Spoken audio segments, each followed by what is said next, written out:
welcome to Prolife Primetime News. I'm Leslie Palma. And I'm Teresa Watson.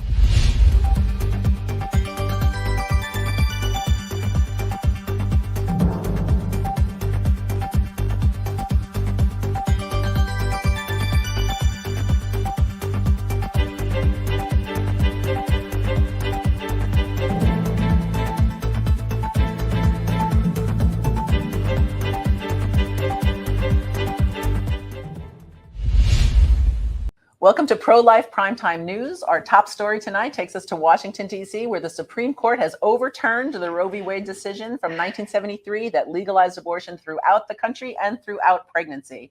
It was an exciting moment here at Priests for Life in Florida. And Teresa, can you tell our viewers what it was like for us here? Oh my goodness. It was just one of those things, you know, when we talk about monumental things that happen in history, right? Where were you? What happened? What were you doing when you heard the news? So we want to show you, right? We've got some great footage. Yeah, we can show you where we were when we heard the news. You guys got handed down. Dobbs. Oh my goodness. All right. Okay, let's read. Held. The Constitution does not confer a right to abortion. Yes! Oh my gosh! Roe and Casey are overruled. Roe is overturned! The authority to regulate abortion.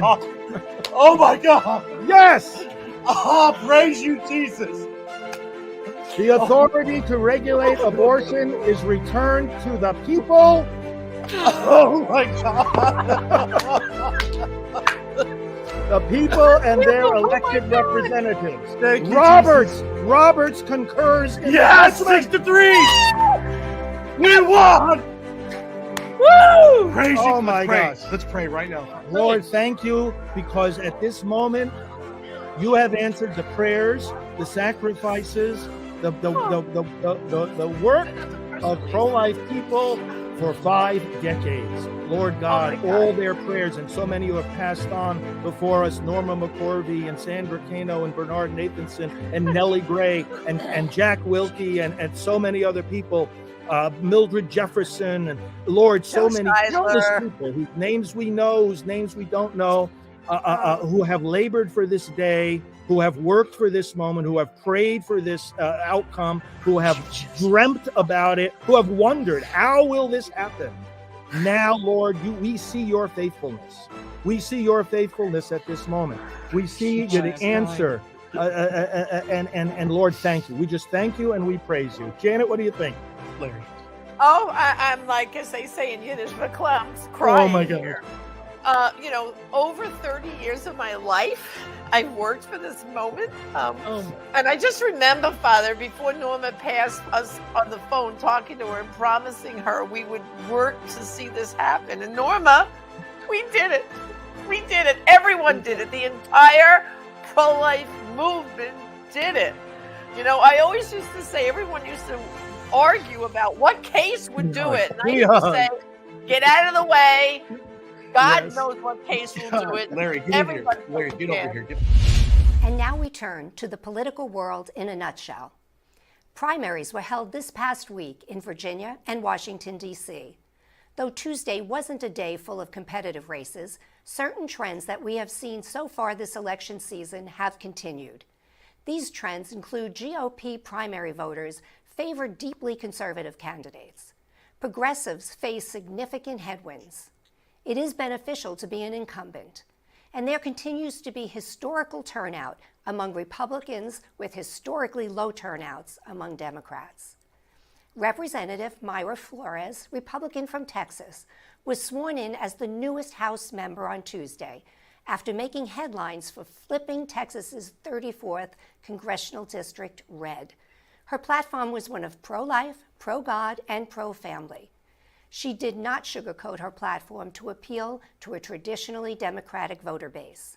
Flores was the first person elected to Congress who was born in Mexico and the first Republican to represent the 34th District in 150 years.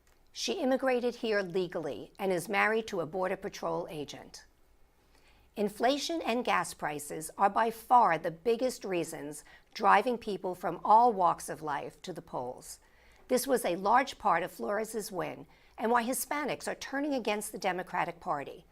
The high cost of living is making it nearly impossible for them to achieve the American dream. Primaries will be held this Tuesday in Utah, New York, Oklahoma, Illinois, and Colorado. So if you're from one of those states, be sure to get out and vote. Emergency meetings are being held by the Biden administration as they try to decide what to do if Justice Alito's draft opinion holds as the Supreme Court's final decision in the Dobbs case. One option under consideration is for President Biden to declare a national public health emergency. 4 years ago, the Iowa Supreme Court enshrined abortion as a fundamental right in the Iowa state constitution. Last Friday, the Iowa Supreme Court ruled that its state constitution does not contain a so-called right to abortion. And that's the political world in a nutshell. Happy birthday to you.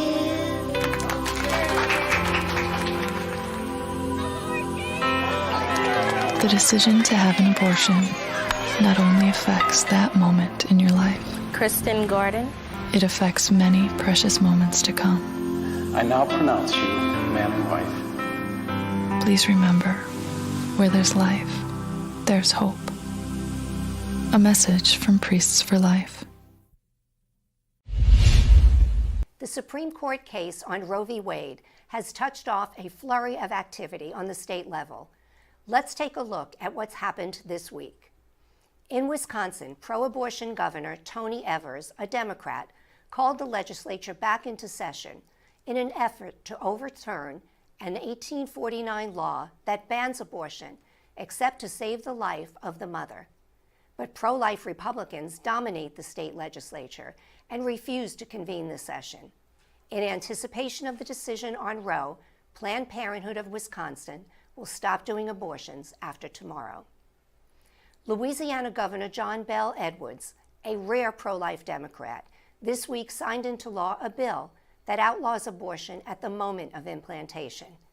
This differs from an Oklahoma law signed by Governor Kevin Stitt last month that protects babies from abortion at fertilization. Implantation takes place about 6 days after fertilization. A study by the Pro-Abortion Advancing New Standards in Reproductive Health at the University of California, San Francisco, found that 1/4 of the nation's 790 abortion businesses would close after Roe v. Wade is overturned. On this show, we call that good news. A Florida law that would protect babies from 15 weeks gestation is set to go into effect July 1st, but 2 Planned Parenthood offices, other abortion providers in the state, and a rabbi have sued to block the law. Oral arguments will be heard Monday in Leon County Circuit Court. The last pro-life Democrat in the House of Representatives, Henry Cuellar of Texas, has been declared the winner of a May 24th runoff against a pro-abortion challenger. Cuellar has served in the House for 17 years. In November, he will face Republican challenger Casey Garcia, a former aide to U.S. Senator Ted Cruz. Emery and Elliot Finnefrock were born 5 years ago today, but there are no balloons or birthday cake for the boys and only heartbreak for their mom, Amanda Finnefrock, and her family. Born prematurely at 22 weeks and 5 days on June 24, 2017, her son Emery lived for just 45 minutes. His brother Elliot lived for 2.5 hours. Neither boy received any medical care at Riverside Methodist Hospital in Columbus, Ohio. Amanda was already the mother of 2 daughters, so when she experienced bleeding at 22 weeks and 2 days, she knew that was not normal. She and her husband went to Riverside, where medical officials said they would not attempt to save the babies if they were born before 22 weeks and 5 days. Amanda made it to that target date, but her boys received no care at all. A nurse who was in the room offered no assistance, telling Amanda she was just there to document the time of death. When Elliot was born, he was crying. Staffers brought Amanda and her husband a cooling cart that allows the parents of stillborn babies to spend time with the children. But he was alive. Amanda held her son instead until he died. On this video, produced by the Columbus pro-life organization Created Equal, you can hear Amanda saying, "Mommy tried, Mommy tried." It's not offensive, it's heartbreaking and outrageous.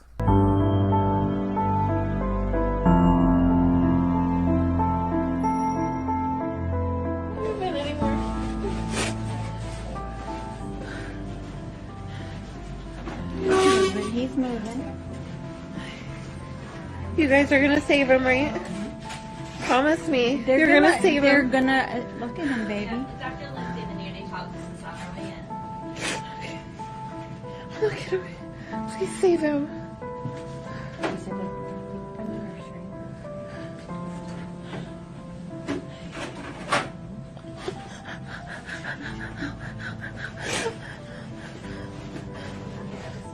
Just hold him.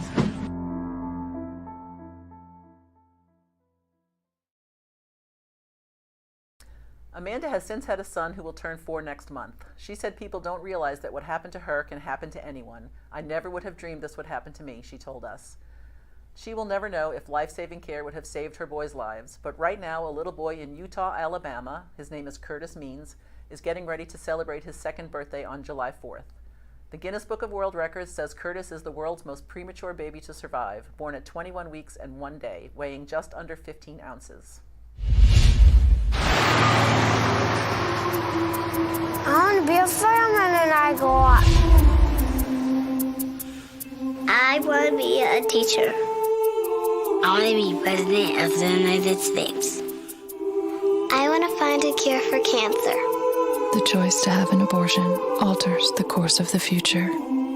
Please remember, where there's life, there's hope. A message from Priests for Life. And finally tonight we have an interview with Teresa Watson, who recorded it while she was on location in California. Hi, I'm Teresa Watson, and we're here today with Brendan and Kristen and baby Kaden McMenemy.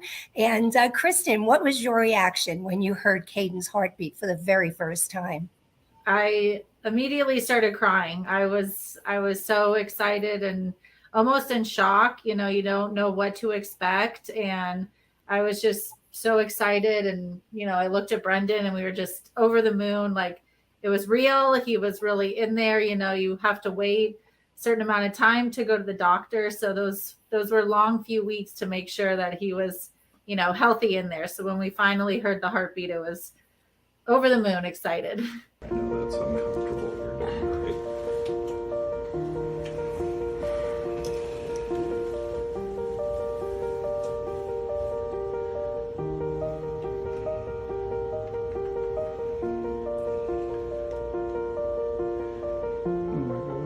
Is that it? That is it. Oh my God. That's your little gummy bear. Oh my God. Isn't that cool? That's crazy. Holy cow. How is that inside? Yeah. The 2 little legs are there and there, and the 2 little arms are there and there. God. There's the heart beating right there. We're going to listen to that first. So it's not octuplets? It is not Just one? octuplets.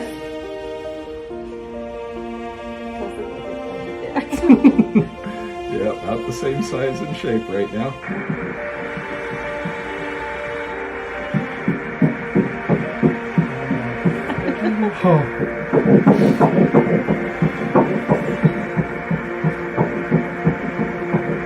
Maybe about twice as fast as adults. That's a perfect, nice strong heartbeat for this stage. You can see the spine forming right there. 2 arms, 2 legs, all the pieces and parts. Isn't that cool? That's crazy. So where is it? Like way down low in your pelvis. Okay. Yeah. So we're gonna do a little measurement here. We do what's called the crown rump length, where we measure from the top of the noggin. Brendan, what did you feel when you got that initial glimpse of Kaden on the ultrasound? It was a feeling that I have never experienced before, but I was proud, happy, a little overwhelmed, and excited to meet him and see him in real life. Yes, I'm sure. It's an amazing thing. I remember when I saw my first ultrasound. But Brendan, when you saw the ultrasound and heard the heartbeat, did you know in your hearts, both of you, at that time, that you were looking at your baby and not just a clump of cells like some people say? Yes, I'm not sure why some people would say that, but yes, it was very clear when we saw the ultrasound that we were looking at our little baby that we had created, the 2 of us. Yeah, It's pretty amazing. And what do you think, on a serious note, someone that might be considering terminating their pregnancy and they see an ultrasound like this of their baby and they hear a heartbeat, do you think that might change their mind? I would definitely hope that would change their mind. I think if they, see the ultrasound and listen to the heartbeat, they realize it's not a clump of cells and it's their baby. And I would hope that would definitely change their mind. Thank you. Well, Kristen, now that you're holding your beautiful baby boy, and he's asleep right now, and is it hard to imagine that just a few short weeks ago, because Kaden is 3 weeks now, that he was inside of you? Yeah, it still shocks me every day, like that he's here and crying and we're doing everything. And yeah, I still I can't believe it. My pregnancy went so fast and was so easy, and in the blink of an eye, here we are taking care of him. But I'm so excited that he's here and healthy, and we can't be more excited to have him. Well, what did you think, Kristen, was the most exciting part of seeing the ultrasound, going through the pregnancy, and then giving birth to this beautiful, beautiful baby boy? Oh man. I think just having all our family here and just making this a whole family experience for all of us. It's been amazing and something that we've, talked about and really wanted. And he says, yes, I love it. Yeah.